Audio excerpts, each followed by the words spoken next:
everybody, I'm Cassandra from Craftably Ever After and welcome to another video. Now today friends, I have got super adorable projects to share with you. I have been working out of my crochet books, the ones that I got fairly recently, so all three of my amigurumi projects are from books that I have showed you during the past couple of weeks. And I'm very excited to show you. You would have seen one of them in an Instagram post yesterday, one of the Lulu Crochet dolls. Super adorable, but I'll get to that shortly. The first thing I want to share with you though, it's a very quick project that I worked up this morning, and it has to do with the crochet along that my friend Litsa over at Coco's Crochet is hosting.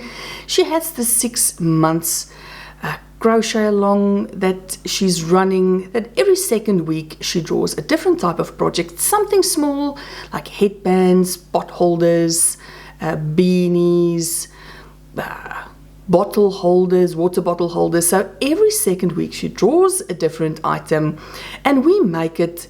Either you can make a lot of it if you do, for instance, markets, or if you want to stock up on gifts for friends and family.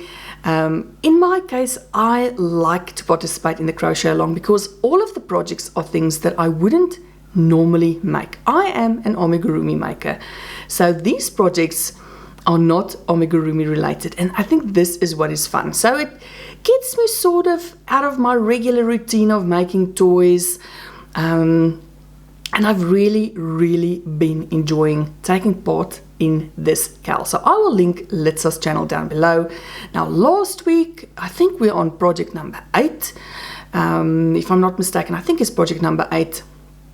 And the item that we crochet over the 2-week period up until she draws the next item was soap sacks or small gift bags. Now I will show you the little bag that I made. It is a paid for pattern, although there are millions of free patterns out there. I did actually find very cute free patterns on Pinterest, but I was just not in the mood to struggle through a bunch of ads. So I went onto Etsy and I found, actually, the bag I made, I ended up using only the base, like the bag part. She has a very cute mushroom applique and a strawberry applique that you can also put on the bag, which I didn't do in the end. But this is the cute little bag that I made. Now the yarn I used for this was sent to me in Happy Mail from Kelly. It is, I love this cotton, which is a 4-weight yarn. On this one I used a 3.5mm hook. I absolutely love this cotton. I had a very little left of this inside color, so the inside color was like a variegated cotton, and then the outside was just a plain yellow. But both of them, I love this cottons, and it's a little drawstring, so you can probably use it as a soap bag or a soap sack or a soap saver or as a little gift bag. Now I actually had a good laugh when I saw that the item that was being made for this week was a soap sack, and it reminded me of a very funny story. What happened just at the very start of the lockdown during COVID. So at the very first lockdown, I think it was towards the end of March of 2020, when they announced the first lockdown in South Africa. There was a few days before the lockdown where people could sort of buy some groceries or, you know, stock up on some items before the lockdown started. So as as everyone did, we rushed to the store. We bought like a ton of provisions, things that would last us longer than usual. Now our family, we use liquid soap. So my children grew up on liquid body wash, like a shower gel or a bath and shower gel. We don't actually ever use bars of soap. So for one of the things that we purchased sort of as a backup during this time, although we had some liquid soaps, for the kids to bath with, we did buy a few packs of bars of soap. And then at one point, you know, a month or two into the lockdown, the liquid soap did run out. And Jessica, who was 8 years old at that time, she came to us and said, okay, soap is finished. Can we give her, you know, some new soap? So we went into the cupboard and we took a bar of soap, took off the paper. We handed her the bar of soap. And she had this look on her face. You know, she was staring at the soap, not sure if her parents were losing their minds. And then she looked at us and she said, well, how does it work? She doesn't understand how you get the soap out of it. We had such a laugh, and I was like, oh my goodness, I'm failing as a parent because my child, who is 8, does not know how to use a bar of soap. So I have obviously corrected that learning mistake in my child's education. I can happily now report that should the need arise, Jessica does indeed know how to use a bar of soap. But it's just a funny story from that time that will always stay with me. You know, I think if that didn't happen, I don't know if my kids would have even used a bar of soap up to this day. Currently in our house, there's one single bar of soap, which is in this tin. And I didn't buy this for the soap. I bought it for the tin last year when we were in Paris on holiday. I actually wanted the tin. I was, you know, I had this phase of making toys in tins. So this was such a cute, I like these tins that has a little, you know, that where the lid doesn't come off completely. So this is actually still going to be used for a toy in a tin. So this is the only bar of soap that we have in our house currently, and it does easily fit into this cute little bag. Now, obviously, all this is 2 granny squares that you sew together, and you create a little, you know, little gaps where you can string or thread through. This is just a chain. So there's hundreds of these patterns around. You can probably figure this one out by yourself. Don't actually even need a pattern for it, but I really liked whipping this one up. So there you have it, my little, either a soap sack or a little gift bag. I really enjoyed making it. It was so quick to make. So I can imagine if you do markets and you get some nice, because there's some lovely handmade soaps out there, and you make these as little gifts or to sell at a market, and you put a very nice smelling handmade soap in here, it's actually a lovely gift. So please head over to my friend Letsa's channel and have a look at I think the coming next Saturday, I don't know where we are today, the 26th or 27th, we're somewhere there of April. So the first weekend in May, that is when the next project will be drawn. And then Litsa has a very nice slideshow of everyone who submitted photos of their little gift bags or soap sacks. It's always a very fun video to watch. I really, really enjoy it. All right, on to my amigurumis for this week. Now, the first project I made is out of this book, Amigurumi Toys. Now, I did show this one a week or two ago. I did flip through it. I showed you a few of the patterns, and the pattern I made was this adorable. It's called Albert and Berta, the Wedding Bears. So here's a picture of them. So it's these 2 cute little bears. So you can either make the boy or the girl. Adorable pattern. Let me just see if I can show you. So here they are, Albert and Berta, the Wedding Bears. And I just wanted something quick. I wanted a bear. I hadn't made a bear, it feels like, in a while. So I whipped up this adorable girl. So I didn't want to make her in her white dress as she is in the pattern. So I did a few variations of like pinks.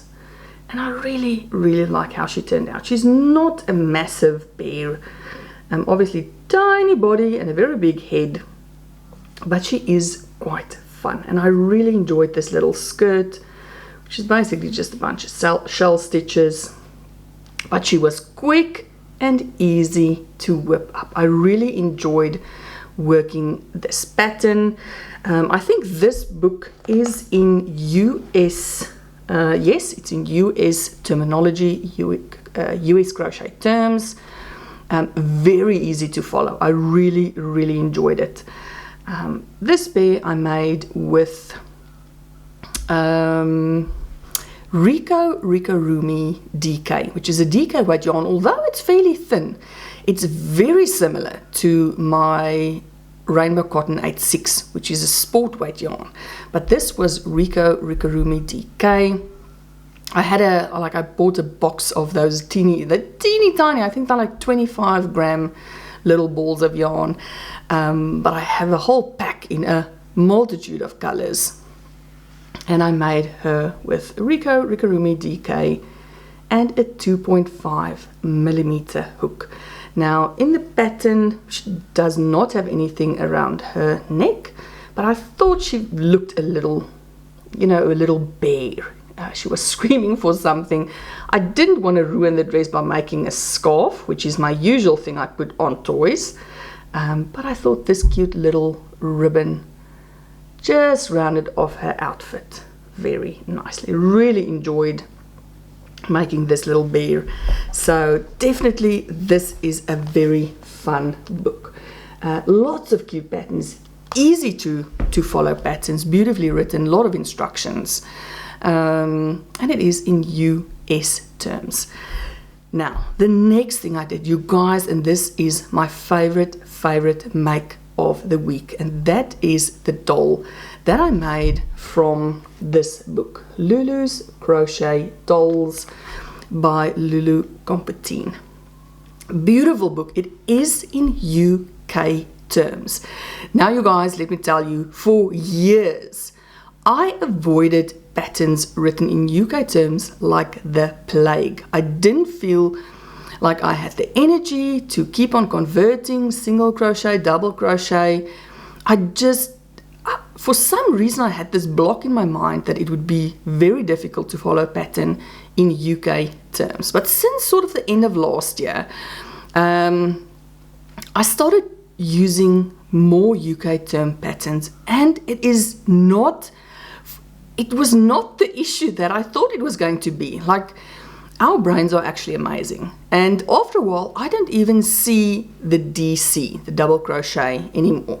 So I read the pattern as I would any US terminology pattern. I see it says 6 DC in a magic ring, for instance. But knowing it is a UK pattern, my brain just reads it 6 in a magic ring. I don't even see the DC. I know I'm working with single crochets. So for some reason, it's not been an issue for me at all. And I've been using more and more patterns, books, magazines using UK terminology. And I'm telling you, this book is well worth it. It is beautifully written, tons of illustrations, so easy to follow. And this was the adorable doll that I made. She is one of the 2 summer dolls. Now her little floaties, they have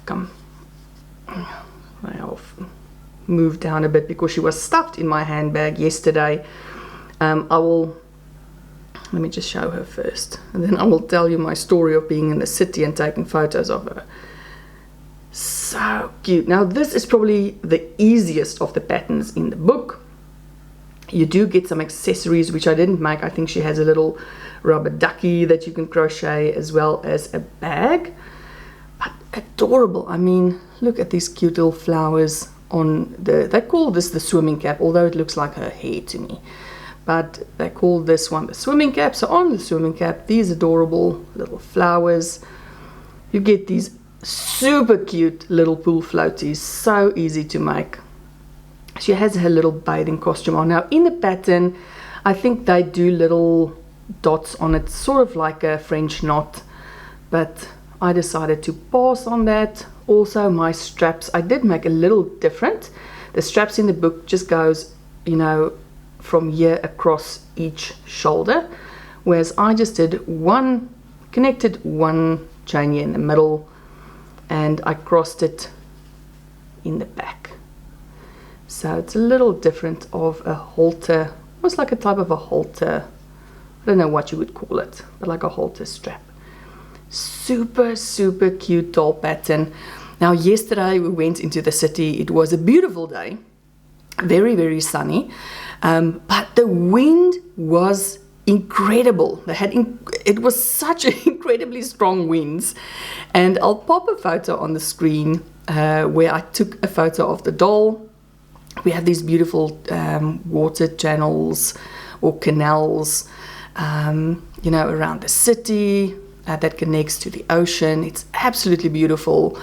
But I was scared to death that my doll was going to be blown right into that canal, because where I placed her to take the photo, the wind was so strong, and like if the wind had taken her, she would have gone straight into the water. Like there's nothing like a little area below where she would have fell onto a little ledge or something. She would have fallen into the water. So on the photo where she's sitting, where I sort of had her sitting on the ledge, my husband's arm was just outside the frame. Like he was ready to catch her if the wind were to pick her up. So it was a bit of teamwork there, but I love the end result of the photo. I love taking photos outside.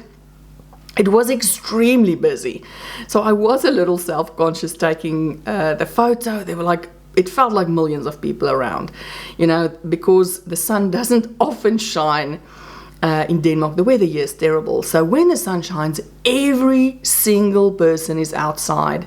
And literally it felt like every single person living in Copenhagen was in the city yesterday. So, but I pushed through. I managed to get super cute photos. I just always love taking photos outside. But anyway, I cannot recommend this book highly enough. So if you love making dolls, and they are easy. I watched my friend Michelle over at Michelle's Makery this morning. I will link her channel down below. She also showed this book, and she said she's not sure if she has the skills for this book. I'm telling you guys now, you have the skills. These are not difficult dolls to make at all. They're very, very easy patterns to follow. They're not overly complicated with a lot of weird stitches. And now obviously I haven't done any of the dolls which has got clothing, but I mean, even if you just look at, for instance, most of this, like this little doll dress, it's something that you connect onto front loops. Making pants, and I'll talk about pants now. Making pants is not that difficult. I mean, making beanies or hair, it's not.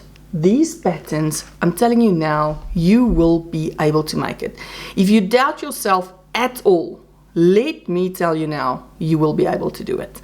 It's a fantastic book. I've loved making this doll. And as you guys know, I am not a doll maker.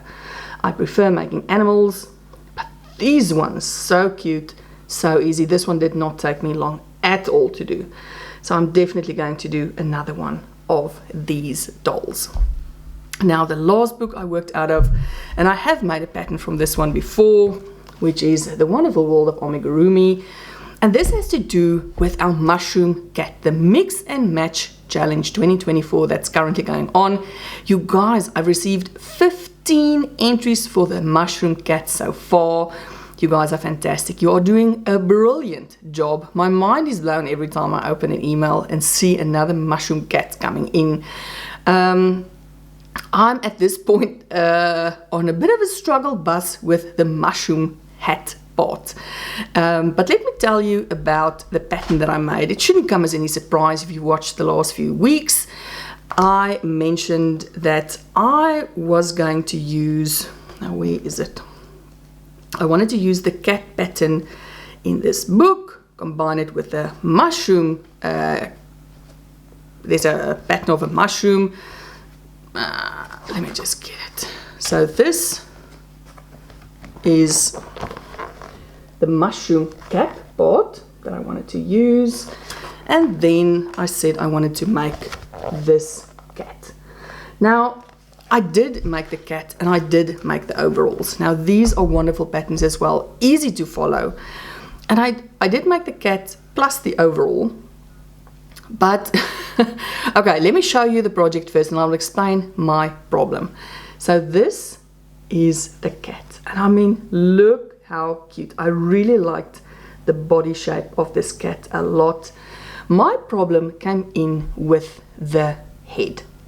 Now, first of all, I had so much fun embroidering the face that after I completed the face, I remembered that the mushroom cat picture. Now, let me just state that anyone who wants to enter the mushroom cat, the mix and match challenge, you are of course welcome to take artistic liberties with the drawing. So the basic drawing is a white cat wearing a mushroom cap and blue overalls.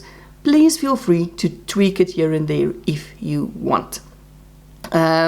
Which is probably what I am going to have to end up doing, but I'm going to stick to the main idea. I'm going to still do a white cat with blue overalls and a mushroom inspired hat. I think I'm gonna maybe take some inspiration from my friend Lana Choi over at Flourish Faith and Fiber.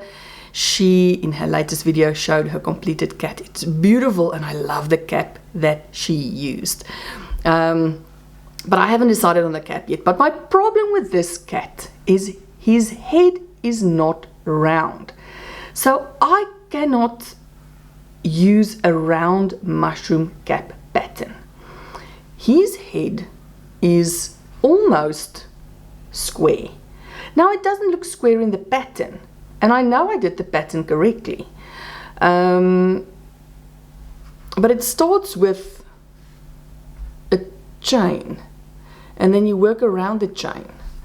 And I had such trouble, you will not believe the amount of trouble I had to attach ears to a head that's not round. It was a struggle. So in the picture, it doesn't look, I mean, it looks like his head is round, although once you start, obviously once I saw it's a chain of whatever, I knew it was going to be a different shape.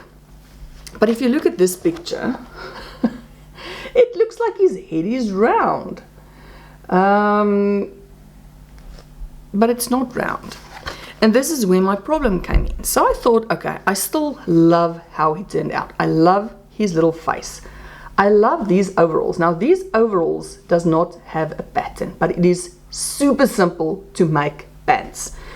You chain a bunch, like however big your toy is. Then you work a couple of rows down up to where the legs start, and you divide the pants and you make two little legs, and that's it. This is how easy it is to make pants for a toy. Then I just took the middle, I did an even amount of stitches on either side of the middle to get this little bib part, and I made little what do you call these things? Now I can't think of the word for these things. Anyway, the straps. Super cute. I absolutely love it. But my brain cannot figure out how to make a round mushroom hat fit on this like rectangular slash square head. So this is Mushroom Cat version number 1. Now there's still a month left. I mean, our Mushroom Cat Mix and Match Challenge 2024 only ends at the end of May. So there is still a ton of time left. So I've decided this is version number 1. I'm going to try, because I've got a few cat patterns. And there's another cat pattern that I want to try. To rather do, which has got all the regular type of proportions that you would expect a standing cat to have, which is basically, I need him to have a round head. So this guy probably will not get a proper mushroom hat, mushroom cap. I think I'm going to leave him like this. I think I'm going to call it here and say, job well done on a very cute white cat with blue overalls, but this is not yet my final product for the mix and match challenge. I'm going to have to do a bit more mixing and matching. Now obviously I could have, because the head and the body are separate pieces, I could have made a round head for this guy. I could have, it's not difficult, but I really wanted to see how the pattern worked up. I really like this cat, very easy to follow. I used Rainbow Cotton 6, which is a sport weight yarn, and I used a 2.5mm hook, so for both the cat and the pants. Rainbow Cotton 6. But I think I'm going to explore a few more options because I want to get it closer to the picture that we are working from. So the cat part I know I can fairly easily do. The overall spot I know I definitely can do fairly easily. It's the mushroom cap that is giving my brain some bit of a workout. So we will see how that one ends up. So any one of you guys who still wants to join in, please, you still have an entire month. The closing date for submitting your mushroom cat projects is the end of May. I will pop a quick picture on the screen of the image that we are working from, which is our main inspiration. As I say, if you want to change the color of the cat, if you want to take a few artistic liberties here and there, you're welcome to do so. For the most part, I'm going to try and stick to the drawing as was the original idea behind the challenge. But listen, we are all artists, we are all creative people, and this is what I got from Lana Choi's video yesterday. You know, we cannot help ourselves, we have to be creative. So even with a ton of freedom, we still add more creativity into that freedom. And you know, this is a fun challenge. I want you guys to have fun with it. Like I say, the 15 projects I've received so far has been absolutely amazing. I cannot wait to share all the projects that came in. I think you guys are really gonna love it. I'm loving all the participation. I've just been enjoying it so much. And like I say, only 1 month in. We've got a whole nother month to go. So please jump on the challenge and email me your mushroom cat projects. All right, friends, that is it for this week. I'm excited for next week. I don't know what the week will bring. Every week there's something new, something interesting, something I want to try, something I'm looking forward to, and I hope for you guys it is the same. So just remember, be creative, be brave. We have it in us to do just about anything we put our minds to. This is the joy of just making something out of nothing. I think this is why I love amigurumi and crochet and any type of craft so much. Making something out of nothing. Just be brave. All right, friends, that is it for this week. I hope you've enjoyed this week's video. As always, I enjoy chatting to you all in the comments. I love reading your comments. So please keep them coming. I know I'm extremely slow with answering comments these days, but you guys, I love chatting to you all. I love it. All right, friends, that is it for this week. I will be seeing you guys very soon in another video. And as always, you guys, stay safe and stay crafty.